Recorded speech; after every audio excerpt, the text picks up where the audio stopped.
There's a point where saving more money barely moves the needle. Most people have never heard of it, and it's not one number, it's three. I'm going to walk you through each one, show you the math, and explain why these thresholds change the way I think about money. This is general education, not personalized financial advice. Number 1 is when portfolio growth passes what you contribute. Number 2 is when it passes your paycheck. Number 3 is when investment income covers your bills without touching the original amount. The first number is the easiest to reach and also the easiest to misread.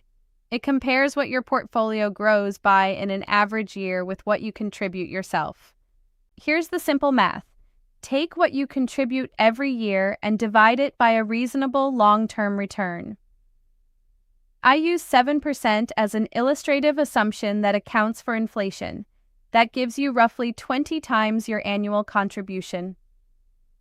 If you're investing $20,000 a year, your crossover sits around $400,000. If you're investing $30,000 a year, it's closer to $600,000. The point isn't precision. The point is seeing when the portfolio starts carrying comparable weight. Let's slow that down for a second because the relationship matters more than the exact answer. If you contribute $20,000 a year, multiplying that by roughly 20 gives you a $400,000 crossover. At $30,000 a year, the same framework points to around $600,000. Those are not promises about what the market will do next year. They're a way to estimate when a long-term average gain could become comparable to your own annual contribution. In real life, returns arrive unevenly, contributions change, and taxes and account types matter. The useful idea is not the exact line on the chart. It's recognizing when the chart starts moving because of both your savings and the assets you've already built. Here's where people get tripped up. They assume doubling what they save cuts the time to this number in half. It doesn't, because compounding on what's already invested is doing more of the heavy lifting than most people realize. I tested this on my own numbers going back years, and doubling my contribution got me nowhere close to twice as fast. That doesn't mean you should stop contributing. It means compounding has started carrying real weight for the first time. The first crossover isn't a finish line. It's a signal that your money is beginning to participate meaningfully in your progress, instead of every dollar of progress coming only from your paycheck. The next threshold compares that portfolio growth with your actual salary.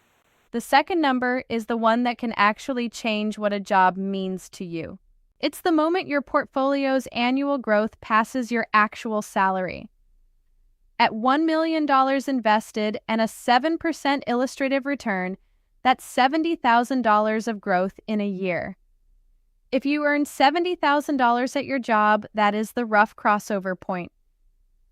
If you earn $150,000, the same rough math points closer to $2.1 million. This is what some people call coast fire. It doesn't mean you stop working entirely. It means your portfolio may be doing more financial work in an average year than your paycheck is doing. That can change what work is for. You might scale back, take a lower stress role, or redirect time toward things that matter more than the next raise. The important distinction is that this is about choices, not quitting on a particular date. For some people, this is the point where the conversation shifts from accumulation to flexibility. You may still want to work and you may still enjoy your job, but the pressure can change when the portfolio is doing meaningful work in the background. A lower stress role might become possible. A move to part-time work might become less intimidating. You might choose to stay in the same job and simply stop treating every promotion as a financial emergency. None of those choices is automatic and none is right for everyone. The crossover is useful because it gives you options, not because it tells you what to do. The third number comes from a completely different angle. The original definition in older personal finance writing isn't about a portfolio size at all. It's the month your investment income crosses your monthly expenses without selling a single share. That's a fundamentally different target. Income against bills, not a lump sum. The question becomes whether a portfolio can produce enough income to support your life indefinitely without touching the principal. This is where dividend-focused investing becomes interesting. But sustainability, risk, taxes, and diversification matter more than a headline yield. A different withdrawal rate approach assumes you sell a small percentage of the portfolio each year to fund your life. One framework says don't touch the principal, the other assumes you will, gradually, by design. Same general goal, completely different math.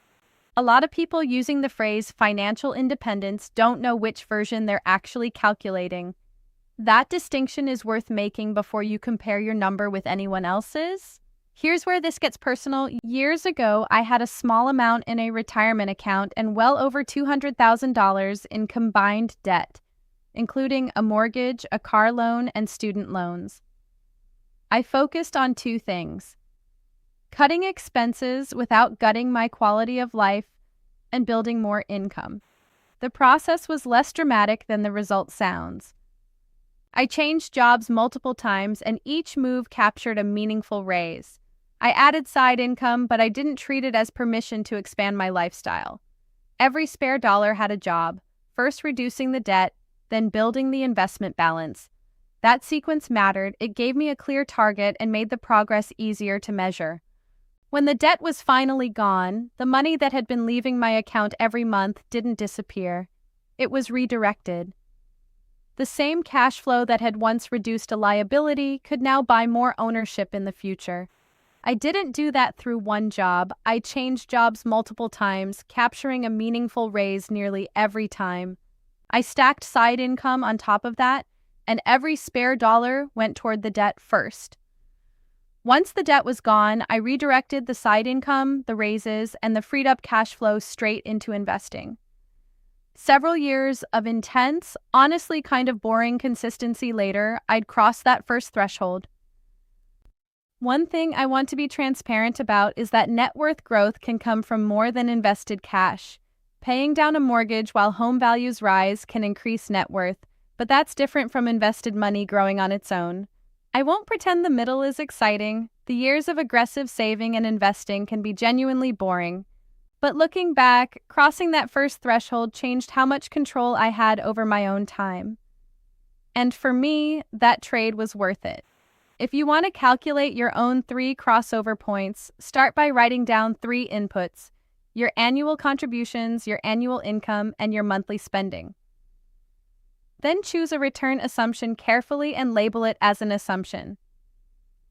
Run the numbers under more than one scenario instead of treating one result as destiny.